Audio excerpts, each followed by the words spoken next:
አንድ የእጽዋት ቅጠል ለዘመናት ትኩሳትን ለማከም፣ ራስ ምታትን ለማስታገስ እና ሰውነትን ከበሽታ ለመከላከል ጥቅም ላይ ውሏል። ሳይንሳዊ ጥናቶች ይህ ቅጠል ከጠበቅነው በላይ እንደሚሰራ እያረጋገጡ ነው። ይህ ታምራዊ እጽዋት ዳማካሲ ወይም ኦሲመም ላሚፎሊየም ነው። ውድ ተከታታዮች፣ በመረጃችን የዳማካሲ 9 የሚደርሱ ጤና ጥቅሞችን በዝርዝር እናያለን። ይህን ቪዲዮ እስከ መጨረሻ ይመልከቱ፣ ምክንያቱም በቪዲዮ መጨረሻ ስለ አደገኛ የጎንዮሽ ጉዳቶችና ማን በፍጹም መጠቀም እንደሌለበት ያለው ወሳኝ ማስጠንቀቂያ የእርስዎንና የቤተሰቡን ጤና ለመጠበቅ መታየት ያለበት ጠቃሚ መረጃ ነው። ዳማካሴ በባህላዊ ሕክምና ውስጥ እጅግ ከተከበሩ እጽዋት አንዱ ነው።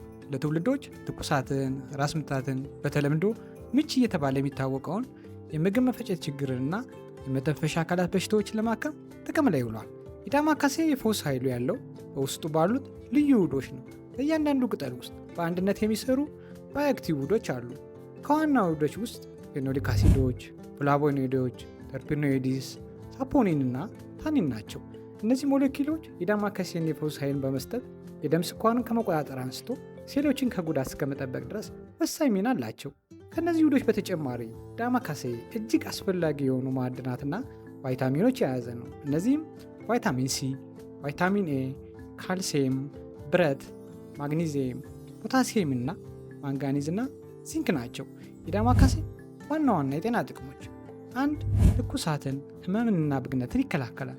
ዳማካሴ ለትኩሳት፣ ለራስ ምታት፣ ለሰውነት ህመም እንዲሁም በባህል ለምችና የምግብ ፍላጎት ማጣት ዋነኛው ባህላዊ መድኃኒት ነው።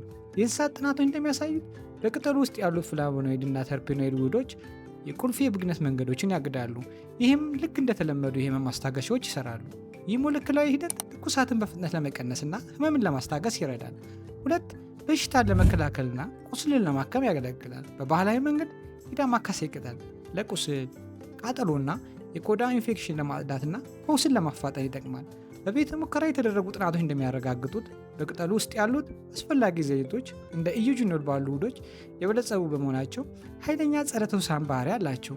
ጎጂ የሆኑ እንደ ስታፋይሎኮከስ እና ኢኮላይ ያሉ ባክቴሪያዎችን ለመከላከል ይረዳል። ይህም የባህላዊ ጠቀሜታውን ያረጋግጣል። 3. የወባ በሽታንና የወባ ትንኝን ለመከላከል ይረዳል።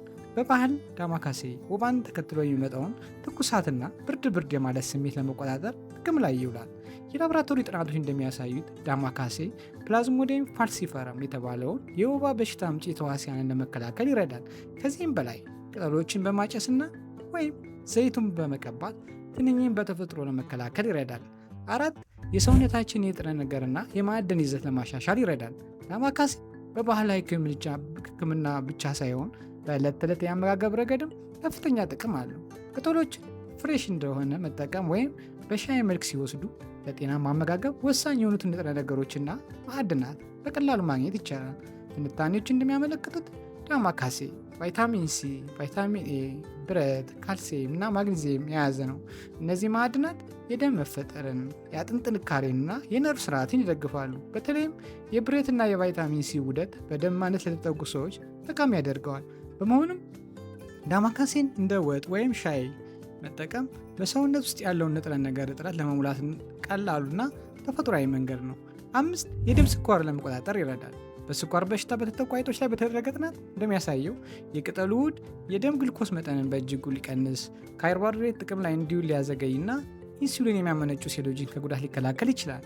ይህ ዳማካሴን ለወደፊት ተፈጥሯዊ ጸረ ስኳር ህክምና ጠንካራ ተወዳዳሪ ያደርገዋል። 6.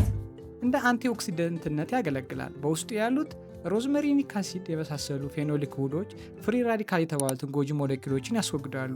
ይህ እርምጃ የሴሎችን ጉዳት ይከላከላል፣ ስር የሰደደ ብግነትን ይቀንሳል፣ እንዲሁም አጠቃላይ የበሽታ መከላከያ ስርዓትን ይደግፋል። 7. የመተንፈሻ አካላትና የነርቭ ስርዓት ጤናን ለመጠበቅ ይረዳል።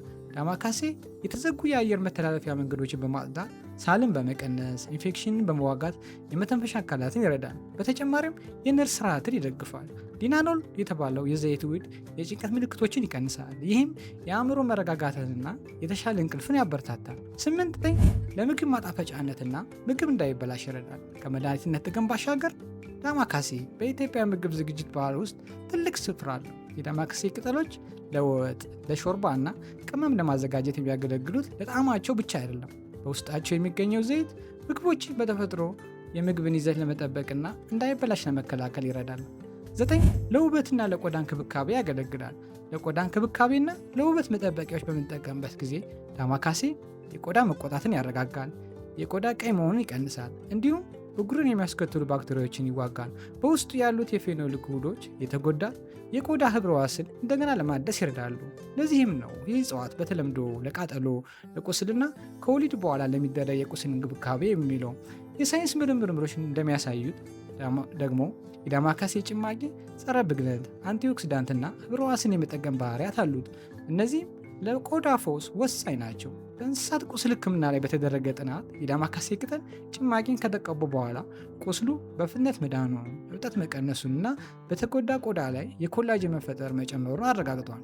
የዳማካሴ የጎንዮሽ ጉዳቶች 1 የጨጓራና የአንጀት መቆጣት ያስከትላል። ዳማካሴ ጠንካራ አስፈላጊ ዘይቶች አሉት። ከመጠን በላይ ሲወሰድ የሆድ ዕቃ መቆጣት ሊያመጣ ይችላል። በብዛት በሻይ ሲጠጣ ወይም በባዶ ሆድ ሲወሰድ ማቅለሽለሽ ወይም የሆድ ማቃጠል ሊያመጣ ይችላል።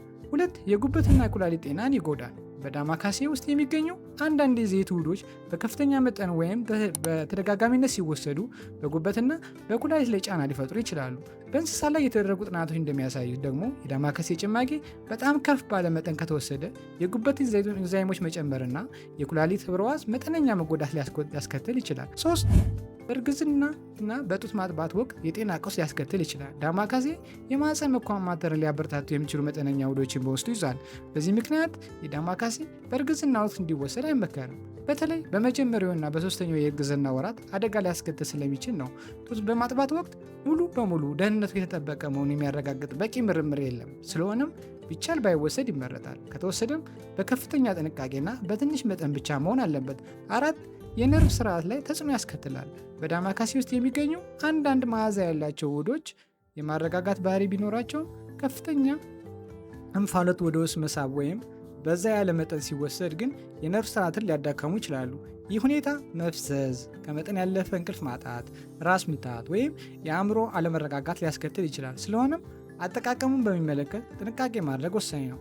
5 የመድኃኒት መስተጋብር ያስከትላል። ስለዚህ ለጭንቀት፣ ለእንቅልፍ ወይም ለደም ግፊት መድኃኒት የሚወስድ ማንኛውም ሰው ከሐኪም ምክር ሳይሰጥ ከፍተኛ መጠን መውሰድ የለበትም። 6 አለርጂ ሊያመጣ ይችላል። የአለርጂ ምላሹ በሁለት መንገድ ሊከሰት ይችላል። ቅጠሉ ወይም ዘይቱ ሳይቀጥን በቆዳ ላይ ሲቀባ የቆዳ መቆጣት ሊያስከትል ይችላል። ሌላው ደግሞ ጠንካራ የእንፋሎት ሽታ ወደ ውስጥ ከሳብን ማስነጠስ፣ ማሳል እና የአይን መቅላት ያስከትላል። ዳማካሴ ለኢትዮጵያ ባህላዊ ሕክምና ወሳኝና አስደናቂ ምሳሌ ነው። ብግነትን፣ ትኩሳትን፣ ኢንፌክሽንንና የኦክሲዴቲቭ ውጥረትን ይከላከላል። እንዲሁም ዘመናዊ ሳይንስ እነዚህን ተጽዕኖዎች እያረጋገጠ ነው። ይህ ተክል በጥንታዊ የባህል ፈውሶች እና በዘመናዊ የሳይንስ መረጃዎች መካከል ያለውን ልዩነት በማጥበብ እጅግ በጣም ጠቃሚ የተፈጥሮ መድኃኒት ሆኖ ዛሬም ድረስ ዘልቋል። ለዛሬ የነበረ መረጃ በዚህ ያበቃል። ይህ መረጃ አስፈላጊና ጠቃሚ ሆኖ ካገኛችሁት ላይክ፣ ሼር፣ ሰብስክራይብ ማድረግና የደወል ምልክቱን መጫን አይርሱ። ሁልጊዜ ጤናማ ህይወት፣ ስኬትና ደስታ ከእርስዎ ጋር እንዲኖር ከልብ ይመኛለሁ። በሌላ አዲስ መረጃ እስከምንገናኝ ቸር እንሰንብት።